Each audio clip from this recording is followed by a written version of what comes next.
Okay, here I'm at the construction site for Fawn's rental room number 5. We call it the Hong Si Fa. The room is light blue. This is just going to be a short intro. What I have coming up is a piece of video that I recorded while traveling through Khon Kaen. In the beginning, there's a couple peep-off sound things with the microphone. I explained that on the screen of the note. It happens more in the beginning, and then I move the microphone, you'll see, and I think that goes away mostly. And the video starts off really just talking only about the Sin-Sod. I was going to just talk about that exclusively. And then midway through the video, I'm thinking, you know, I need to put some context on this and put it in and give some general facts about wedding and marriage. I talk about both marriage and Thai marriage, which sets what a Thai woman's expecting, which means what you could be expecting if you marry a Thai woman, that'll be sort of their default thinking in the back of their mind that, hey, this is how a marriage works. And that's, I think, very, very important. And that, you know, so that's, I think, certainly helpful to me to realize. So the video, the first part's the Sin-Sod, and then the second part is weddings and the marriages themselves and how they work. And that all kind of goes together. And as I recall, there's a few things I missed as I made this video because I was traveling, which is hard for me. I think I missed a couple things. I'll break in and I'll fix those. Thanks. Oh, Dima! Fawn's taking the boys to school. She insisted doing it herself, alone, because she knows she's pushed it. I've helped her a little bit the last 2 days, and it's just so hard for me physically. You know, and you don't want to hear me complain or anything. I'll try not to do that. It's challenging, and I just need this morning to rest a little bit and relax. And so I'm going to work on this video. My new process now gives me like 3 days or so to edit a video, which gives me time to play with it a little bit for an hour or two, put it down, go back later, play with it again for another hour, whatever, half hour, more, whatever it needs. And I'm trying to make them a little better. Having said that, there's this slightly annoying person in the background sweeping. I pause, wait for them, and then they come back after I've paused. I'm sure it wasn't deliberate, obviously, it's just Murphy's Law, but it wasn't too bad. And so it is what it is, you know, and I got the noise canceling up the best I can. This is the best software I can find so far. The editing software I use is absolutely stellar for the video. The audio, they treat as an after fact. And, oh, audio, yeah, it's there. You know, I wish their audio is half as good or a quarter as good as their video, but maybe next year. Anyways, it's not bad. Not to say it's terrible, I think it's not bad. So if it was terrible, I'd just trash it and re-record it, but I don't think it's worth doing that. Thanks. Here we're traveling. I'm in Khon Kaen at a little cafe we found. It's nice and quiet, and I got their permission to make a video. I'd love to have fun here, but she's photographing me oddly while I do this. Anyways, here she is. Hello everyone. There she is. So I'll attempt to talk about the Sin-Sod. And that's Sa Sur Sala E Nonu Sa Sur Sa Dot Ek. Okay, all right, I'll put it on the screen. That's spelling it, by the way. So, man, that's a tough one. That's a real. I'm skeptical on covering this one. You know, I'll get it as best I can, and I will, it's as important. I'll focus on it. I will really focus to try and do this as best I can. That's an important one. But yeah, so Sin-Sod is, let's start with the basics. You know, so if you're not familiar, Sin-Sod is the amount of money that a foreigner, or not a foreigner, it's the amount of money that anybody will see, Freudian slip, amount of money that a man will pay in theory, to the bride's wife's family for her hand in marriage. It's a lot more complicated than that.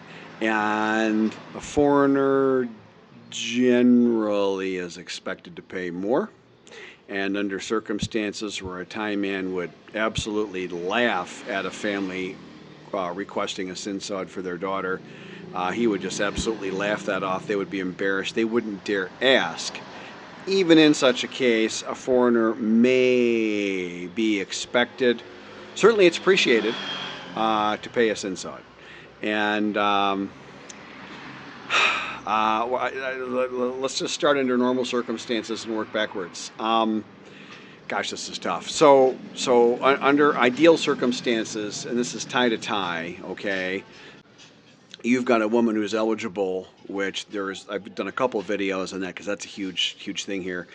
So that's a woman generally under 30 and certainly under her early 30s at the oldest, generally. Okay, generally. These are people, you can't say, hey, that car's 2 years old, I wouldn't pay full price for that. People aren't cars. It's different. You know, it's going to vary. I'll try and get into some of those factors as well. But, you know, an eligible woman under 30, attractive, and maybe with some education, and no children, never married before, obviously. And I think I'll wait that sweeping. I'm not sure how distracting that might be to my viewers. You know, so then, so the woman is arguably a virgin. Arguably is the only, you know, generally all that matters. And she's under 30, never been married, all that stuff. Great. And then an eligible Thai man will then, it's part of it as it was explained to me, and I've had private conversations with several Thai women about this, and then I went in depth with this with Fawn after we've already made our arrangements and my commitments to her family and such, so she didn't have any incentive to be tempted to pad it at all. You might see a Sin-Sod for an eligible woman. Generally what we see, 3 to 4 gold baht is kind of on the lower end. Generally it's 5 to maybe 7. You know, you hear numbers of 10, but I don't think that's very often, I'll tell you. And then there'll be cash. Cash or valuables equivalent to cash. A car, you know, paying off a debt, you know, whatever. And that might be a couple 100,000 baht. Every 100,000 baht's roughly almost $3,000 US. 2,700, something like that, 20, whatever, in that range. And you might have a couple 100,000 baht on the low end, and then you might have maybe 500,000 baht, 600,000 baht in cash would be like on the high end. And this and appearances, and so I hate to say it, but a person's looks are given a lot of regard here in this culture, particularly for eligibility in marriage and such, suitability as a partner. It goes for both men and women, and it really goes for the women, because the guys can kind of compensate for that by being wealthier, or the women can. I've seen it, but it's less common. Although you do see it, you know, see that here more than in the States, I think. You get a lady getting a lady being a sugar mama and getting a younger Thai man that she feels is a little more manageable. You know, and the woman may be wealthier in addition. So she's got an age and wealth advantage. I absolutely see that. And then the guy will be, in such a case, I've seen the guy quite a bit more handsome than the woman, often glaringly so. So it can go both ways. Okay. Anyway, so that's that. And that's kind of your textbooks. Your textbook is eligible woman, Thai man, and those amounts of money and that kind of thing. Now, what do the parents do with it? On one hand, it's a cultural, ostensible show of good faith. And so the money and everything will be returned to the young couple to start their life with. It's the man kind of posting it as a like a bail, like a bond or something. I don't know. And then he gets it back. It's like a good faith thing. Out of that, if the lady's parents have put up a big to-do, redecorated their house, the ceremonies often take place at the woman's parents' house. Or in her village. If the parents have had a big outlay of cash and or aren't wealthy, then the parents often will get reimbursed out of that. And they may keep a little bit. They may be allowed to keep a little bit. Another potential use is the parents will use some of that money to add on to their home for their new son-in-law, their Luke Lui, to live with them with their daughter and have their little wing added onto the house. That would be like the one stereotypical option. You know, you hear of that a lot, and that's where the foreign guy building the house on the woman's land kind of comes from a little bit, where the foreign guy might not want to live in the same house with the parents. He might be willing to live in a house on the land. Now again, every time I mention that, I'm going to also mention that's a really, really common scam. That's a real common scam. None of this should be happening quickly, and nothing involving money, no pecuniary discussions whatsoever should be occurring at a bare minimum 6 months after you've met the lady and started dating seriously, and preferably more like a year after. And any mention of money should be soft and whatever you think, and gee, we don't need that much. It shouldn't be what can you give, what can you give, when can you give. If it's always a good time for you to give and no amount is too big, you're not in a good situation. Yeah, again, these people are poor, but they're not. But they're supposed to be good people, and good people don't just call as a polite request for. Don't just call money left and right. They don't do that. So that's a difference there. Gosh, it's a tough one. And then the other option you have is the you can rent. You can rent the money for the Sin-Sod. You can rent that. There's companies and services that do this, and you can just pay a fee, and they provide all the money all wrapped and bundled and displayed and whatnot as a big show, and that doesn't have, and one, that can just be a saving face for the parents, and that's been suggested maybe to me, hypothetically speaking, which is when they offer things like that, that means they're really not out after your money, which is very thoughtful. The other way the rental of the money can be used is it can be symbolic of what you're giving. You're giving her a car, you've paid off some debt, you're giving her a house, you can, if you've given her 3 or 4 gold baht, you want to round that up to 5. Maybe you might want to, I assume, I'll verify with Fawn when I edit this video, but I assume you could rent some gold baht as well as money. I'd be shocked if you can't. I'm sure you can. I'll verify. And so that's kind of the thing. And this will all take place at your wedding. This will all be done. My Borigan Cafe. Thank you. Cutest little server in the province. Thank you. Oh, this is mine too? I need to? Okay. Thank you. So, cappuccino. So this will all be done at the wedding ceremony, during the ceremony, all very visible. There'll be a section of the wedding just about the giving of this. Someone in the lady's family will count this and make a big deal out of it. This is discussed a little bit, described a little bit in another video. But specifically the Sin-Sod, as far as that, the rules of engagement, so to speak, are it's still done. I'd like to tell you, oh, this is all baloney and it's just a scam, but it's not true. This is still done, and it really varies on the family, which their expectations are going to vary wildly based on, and I can't even tell you by region. I couldn't even interview 100 expats and their Thai wives and put a map up and say, here all over Thailand it's this, because it'll vary by individual village. So literally one village over to another could be totally different expectation for what you might be thinking. They might be thinking that you'll be giving and providing for them and doing. So you really have to, I guess the point is then you got to investigate this and check it out. You got to know this, okay? And it can be really kind of anything. But the point is if you've noticed a theme, the Sin-Sod, it kind of makes sense. It's based on actual financial need. If these people, and saving face. And if the family is rich, they need the money less, but they're going to expect more. And if the family is poor, they're going to need it more, but they'll be generally expecting less. That much I've noticed in the handful of weddings I've been involved in, stood up in one, and I was a bit of a figure in another one. Again, I stick out like a sore thumb where I live, so I get a little attention, which is kind of fun. It's like being a minor celebrity or something, there's a practicality to it, and when you don't see practicality, that's a red flag. And when it's discussed early, that's a red flag. When it's discussed quick and often, that's a red flag. When there's no consideration to on their end to dial it down, to back it away, to say no, they don't need it.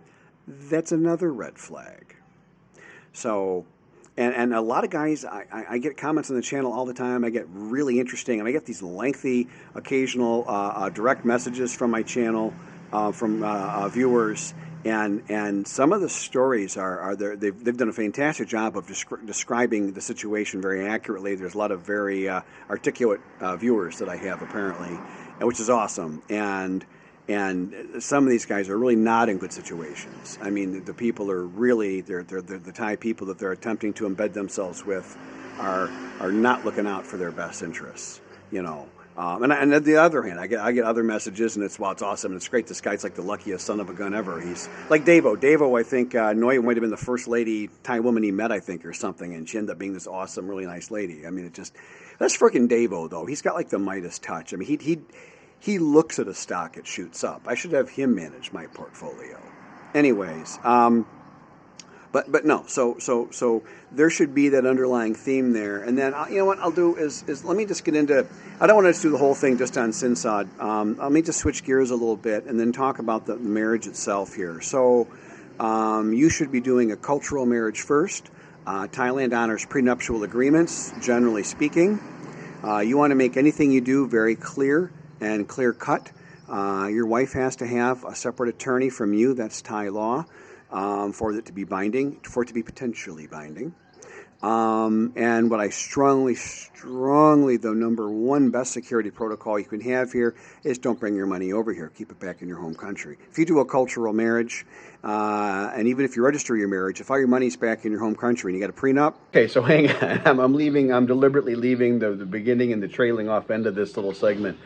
For some reason, I go into amateur lawyer mode, and then I catch myself and I go, wait a minute. And I was following my own train of thought down a rabbit hole, and so I just cut it out and apologize for that. And I'm leaving a little bit of the beginning and the end in just for your entertainment value. Sometimes I get it wrong and I got to fix it. And anyway, so this next information is actually good information. Hang on. The issue is that that ham-handed potential law advice. That's terrible of me to try that even. I'm going to apologize for that. But point being, if you ever get into a Thai court, they've got some really strict laws here that we don't have in the U.S., for example, and they have, or at least in how they're enforced, I can tell you, they have privacy laws and perjury laws, which have not just teeth, they have fangs in them, and you can do serious jail time for that. And if you're in a divorce situation, I'm going to say your Thai wife doesn't love you anymore. I'm going to just go out there on a limb and say that. Sorry, okay? And so she might be willing to lie in court and accuse you of lying about something that you never lied about. I'm going to give you only one guess as to which person the court's going to be most likely to believe. And the other thing is in the off chance that maybe they could possibly believe her at some point in the future, you have to understand the risk that you could be going to jail for a couple of years. And you might not like your life in an emerging country in a prison system. You might not really appreciate that very much. You might not survive that, okay? You very well might not survive that. So that's the advice a friend of mine got, by the way. He says they'll kill you in prison. He goes, don't go. So just FYI, all right? Generally, you don't want to hang your hat on a lot of legal stuff. You want to get a prenup because you should. I mean, why not? 2, get a cultural marriage only as long as you can. And then for me, the only incentive I have to register my marriage is for when I become a little less capacitated and I want fun being able to handle surgeries and medical care for me and stuff until I can get back home to have my boy help me. So my two-pronged approach is with my son and Fawn taking care of me. Having my care managed is paramount for me. That and motorcycling, as I delude myself, which I'm allowed to do. And I'm still thinking I'm going to go back and train Muay Thai. And I know pretty well damn well I'm just never going to be able to do this. But anyways, it is what it is. As Mr. Honda said, we're all entitled to our crazy dreams. Some legal stuff, sure. The main thing is don't give people access to your money. And then as far as the marriage itself, and I asked a couple women about this, and only people that I knew pretty well and I kind of trusted, and 2 that I felt they'd trust me enough to kind of tell me. And the description I'm getting is a Thai-to-Thai typical marriage, around here anyways, around where I live in Kolad and a little more rural and all that. It's pretty noijai, pretty neglectful. The couple spends very little time together, rarely going to dinner. Going to dinner as couples and dating and going out to whining and dining and having fun out in the town, that's a modern concept. That's not a traditional Thai concept, as has been explained to me by 24 Thais. So I'm going to take that as being pretty true. And so I'm just saying a Thai woman is not used to your potential needs for affection, company, companionship, going to dinner. Going to dinner is a treat for me. It's a job for Fawn, and I'm aware of that. And so what I do is I try to keep the requests to just what I really want, and then when I do it, I do what I really want, you know. And yesterday I had a lovely lunch at an awesome restaurant by myself. Fawn was busy with training all day, with work, locked in this room, training all day. It was a miserable day for her. I had some time to kill waiting to pick her up. I went and there was a really nice restaurant I've been meaning to get to, Lyra's Cafe or something. I'll try and put a thing on the screen. Best club sandwich I've ever had in my entire life. And there's a killer club sandwich place in Detroit that I thought nobody could beat, and this one made that taste like a shoe. So unbelievable. And they had good craft beer. I had a double IPA. I love my double and triple beers. Oh gosh, it was so good. That was awesome. But that's a treat for me. And having her accompany me and go to a nice restaurant, it's a little nice for her. It's a little nice because social media is big here, so she can take a selfie or take a picture with me and post it on Facebook and look, I did this and this was fun. But it isn't a big deal, you know. So Thai marriages tend to be very quiet, is what I see. And the husband and wife spend a lot of time apart. And again, as I'm going to take my one friend's word for it, who's worked here as a missionary for 15 years, and he's apparently studied this a bit, but a lot of the statistics he quoted off the top of his head, that Southeast Asia in general leads the world in infidelity and the high divorce rate, and Thailand leads Southeast Asia. We're at the tip of the spear for all the naughty stuff, let's say. And so Thai man's typically has his geeks and stuff, and he's spending a lot of time with that. I know I overhear Thai women very, very frequently talking about sex, wanting sex from their husbands, hoping they'll get sex from their husbands this weekend coming up. I've never heard American women talk like that. So it's clearly very, very different here. Now, having said that, what's good for the goose is good for the gander, and I know of lots of Thai women who are geeking on the side because they want to make extra money because their Thai man's giving a lot of his money to his geek. And on goes the cycle. So that can all be some momentum that you want to be managing and watching. Hence why it's really wise to just have a cultural marriage for at least a couple of years or so at least. And now again, Thai women are famous for their ability and willingness to play the long con. And by long con, I mean I just saw one go at 17 years. So the guy was just not paying attention at all. I mean, I only knew his wife so well, and I knew she was nothing good. But apparently he didn't. And I don't know, without getting too stuck on that point, but even with the ability to play long con, a long time still helps you because, again, if you just ask questions slowly a little bit over time, I find the Thais, they tend to, and this is what Thai people have said to me, so I'm just repeating what I've been told by Thais. I know it's true, but this isn't my judgment. This is me sharing. I agree with this, but this is me sharing a Thai judgment, okay? Thais tend to speak first and think second. It's a cultural thing here. They'll just say what's on their mind. But I know I've had a handful of Thais flat out tell me that specific thing, which that's an unusual thing to say. And the fact that they blurted it out in the way of the example, I'm going to say proves itself. But anyways, if you give a lady enough time, give her enough rope, she'll hang herself. And that's your best bet is your listening skills and asking little questions. Yeah, if you want the truth of a matter, you ask kind of around it. You know, if you keep hammering at the truth, they'll get what you're doing and they'll lock up, they'll shut down. But if you just around the edges, you know what I mean? I think you'll find that works really well for you here. It's amazing what some women have told me. I mean, when I was being scammed by that one really black-hearted lady, I was shocked at a lot of things she told me at the end. So, without seeing car loud. Anyways, no, so that's kind of like Thai marriage and the Sin-Sod. God, it's so hard. Anyways, so there's kind of an overview and some basics. If I add other points, I'll talk to Fawn about this as I'm editing it, and I'll put some bullet points from her or something on the screen. And if there's anything huge that I can think of that I'm missing, I'll go back and ask her. Thanks. Hey, it's us. We're just leaving the DIY. Shopping for stuff for her rental room. She's carrying the bag, as per typical. If I had a healthier back, I probably would insist on carrying it some of the time, but as it stands, this yeah. Anyway, so yeah, we're this is her new rental room, part of my Sungmun bought about $600 US, fixing it all up. It's going really well. They're almost all done with it. It's gone incredibly well. Yeah, after this, we go to Global House and we're going to buy some flooring and some tile and stuff, and then a couple of days it'll be all done and we'll get a renter for it, I guess. I don't really know that Fawn understands how exercise really works. It's cute though. My name is Rob, and thank you for supporting my YouTube channel. I meant every word I just said with respect.